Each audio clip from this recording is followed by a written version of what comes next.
Keeping venomous reptiles is an unforgiving hobby, requiring proper training and lots of experience. One simple mistake can be the difference between life and death. Remember, the most venomous snake in the world is the one that just bit you. There are no venomous snakes with training wheels. Just because you see Viper Keeper handle snakes a certain way does not mean you should try it too. Hey everybody, Viper Keeper here with some old friends, like the big guy or gal over my shoulder. We're at the Museum of Natural History in New York City today. Actually visiting a customer for my normal job, but as a side benefit, I get to visit the dinosaurs and anything else at the museum, including all these cruddy primates running around, including myself. Let's have a look. Well, here's our good old friend, Tyrannosaurus Rex. And a lot of people just come and look at it just for, you know, it's truly an amazing animal. As for size and everything else, but I come to have a little closer look at things because I am interested in lots of other things, not just the size and enormity, but you know, you can see an awful lot from the bones of these extinct animals. Like lots of fractures and degenerative processes that were taking, you know, which were occurring, you know, in those animals, just like it's occurring in our backs. Here's, you know, an area of degeneration of the disc space where, you know, wear and tear right there where the tail attaches to the pelvis. You can see some ceiling girders there, but here you can see more degeneration of the bone. Some of these are not real bone, like, you know, that's a fake one right there, because they didn't find them all, but all these skeletons have something more to tell than just normally meets the eye. I've seen several others that have had broken femurs that have healed, which means that they have some sort of care system for those who are weak and injured. They just don't chew them up and spit them out. But you know, if you're a big carnivore like this, burns lots of fuel on a daily basis. You know, if you're hampered with a broken femur, something as severe as that, unless you have someone bringing you something to eat, you stand no chance of surviving. And matter of fact, if you're down, something's probably going to try to kill you and eat you. So these guys actually had some sort of social system. You know, it's a story we may neither fully understand or know, but it's certainly terribly interesting. On the Tyrannosaurus, here we can see some old wounds. You know, here's a broken rib that healed over time. You know, probably got whacked by somebody, but you can see the callus that forms on the bone, and then the bone is healed and replaced, and some of the bone is reabsorbed. And then on the bones on the far side of the rib cage, you know, you can see where some disease is, you know, that bulge right there, that's a nodule that isn't normally found. Of course, there's the pointy end of the T-Rex with lots of very sharp teeth. Certainly one of the highlights of the Jurassic Park movie was when he ate the lawyer. You know, that was a damn good start. And we should have one of these around to eat more lawyers, and we'd be in a much better place.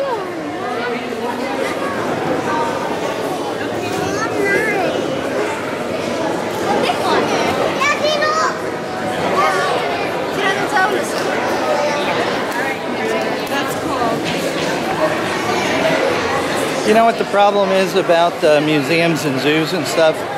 They let too many kids in. Here's one of my favorites. Of course, it's a raptor. It's Deinonychus, which is actually the larger species of raptor. These were a little bit smaller than the ones in Jurassic Park, but there are some that are a little bit bigger than this. These would be lethal to humans. As frail as humans are, a pack of these guys would shred a human and have you for lunch, no question about it, just like the real ones in the movie. And there's the famous sickle-like claw on the hind feet.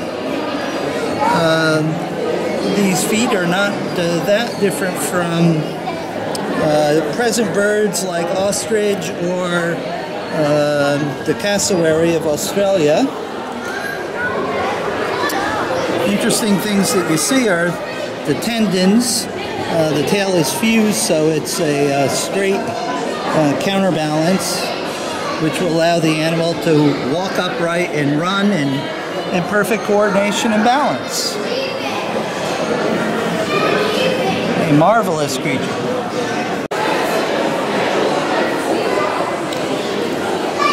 Here's our Allosaurus. It's very easy for most people to tell the difference between an Allosaurid and a Tyrannosaurid. The real diagnostic feature are the number of claws on the forward arms. Allosaurids have 3 claws, where Tyrannosaurids have 2. You know, it's sort of like telling the difference between a East African gaboon and a West African gaboon. Just by the number of the stripes on the face, is an easy way to tell. You know, this guy may have had some broken ribs. You can see some bulges there which are sort of healed. You know, these skeletons have an awful lot of pathology that can be gleaned from them. Very cool critters. This guy has been here as long as I've been coming to the museum, which probably started in like the 1960s, a long time ago. They're going to mount me up next to this guy, I think. Here we have a very nice family tree of all the species of dinosaurs and who they evolved from.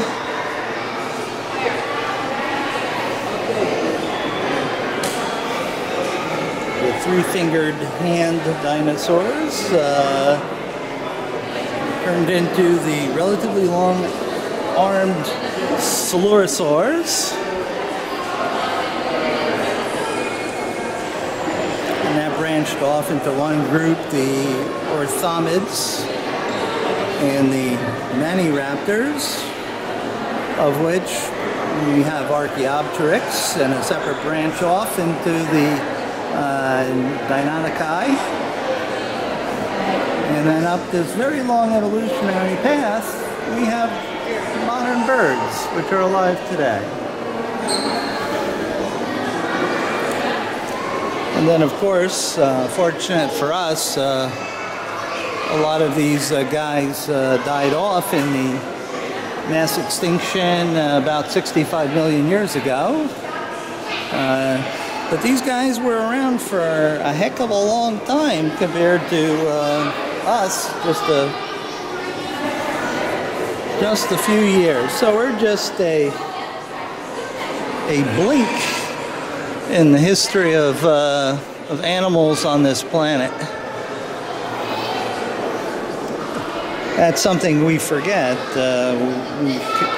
Man constantly thinks that it's the best thing around, and you know, these species are, you know, lived for hundreds of thousands of years as a species, and man, well, I forget currently how old they think man is, but certainly not hundreds of millions of years old.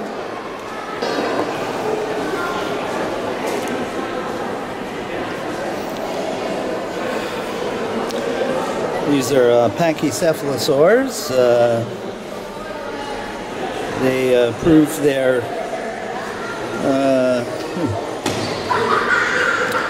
manhood, so to speak, by butting heads with one another, the males, of course.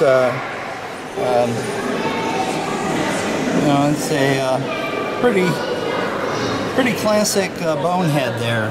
That's the brain cavity there. It's not very big. There's the skull of one.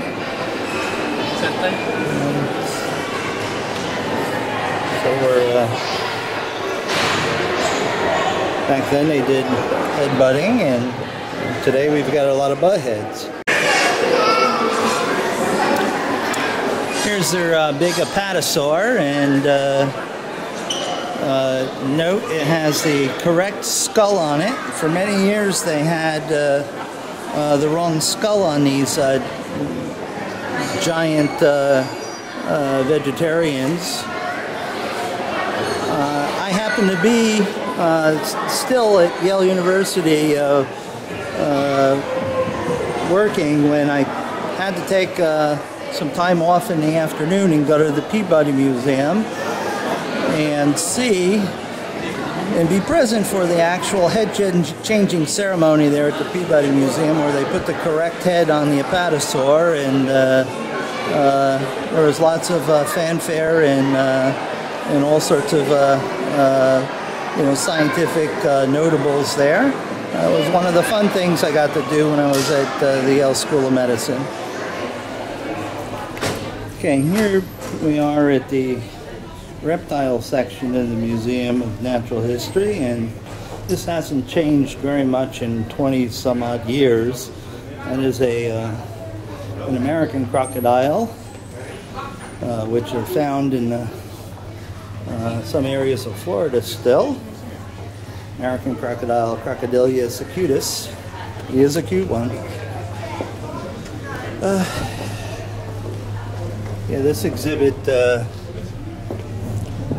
really needs some updating. Here's lots of preserved specimens, coral snake and the likes. And here we are, we're showing how to step on venomous snakes. And some of these are just like not quite what I would consider to be representative. That's a terrible preservation, as that doesn't look like a hooboo in any way, shape, or form. Certainly not, well, maybe Okinavensis. West African green mamba. They can't even give it the correct species name. Why not? That's disappointing.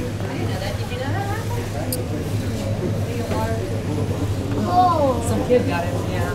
Something they're calling an Indian cobra, but doesn't necessarily look like one. There's a big old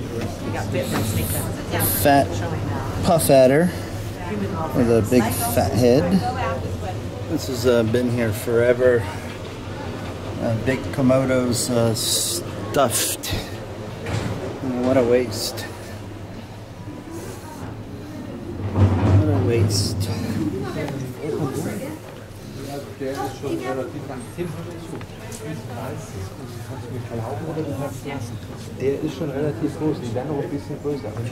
Doesn't leave any Komodo that I visited. His face is sort of funny. A rather poorly lit exhibit, but that's the pointy end of a Komodo dragon. And very nasty teeth. Here's a Bushmaster skull with some rather long fangs. Yeah, those are big guys. They're a good inch. There's a boyaga. Oh, look at that. You don't often see that. Out of all the the elapid snakes that would be here. It's a Pachycephalosaurus, or the small-eyed snake from Papua New Guinea. Crotalus animateus, eastern diamondback. We're going to go in the Hall of African Mammals for one reason alone. Let me show you what that reason is. When I was growing up as a youngster, this used to be one of the halls that we would flock to simply because there weren't many exhibits here with snakes in it, but there was one in particular that we were very interested in seeing. Excuse me.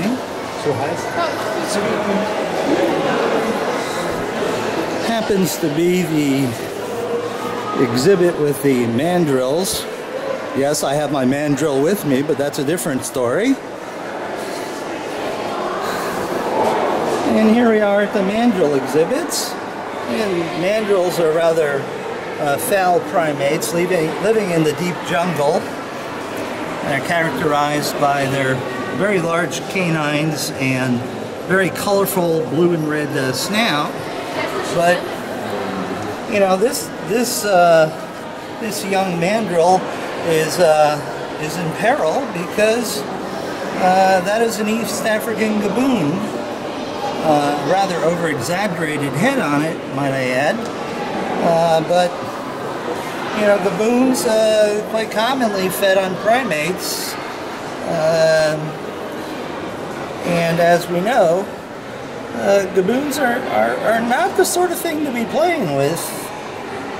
This happens to be a male gaboon also, so that makes him like our good friend Darth Vader, and he would be, yeah, he's about the size of Darth Vader too, except, yeah, maybe that's an okay head, and I bet that gaboon couldn't eat that mandrill. I think it's a little bit too big, but I guarantee you he would try. So at any rate, that's why we would come to the Hall of African Mammals, primarily to see the East African gaboon. Now, note, here's something very interesting. East African gaboon, okay? You know, I think Austin Stevens did this exhibit because that's an East African gaboon, and mandrills are only found in West Africa. So that species is out of place and not found here. So gaboons would not normally encounter mandrills. How about that? There's your typical male mandrill. Yeah, they're in Cameroon. Look at that one, right, with the blue and orange face. Oh my god, look at that blue and orange face. That means it's like the leader.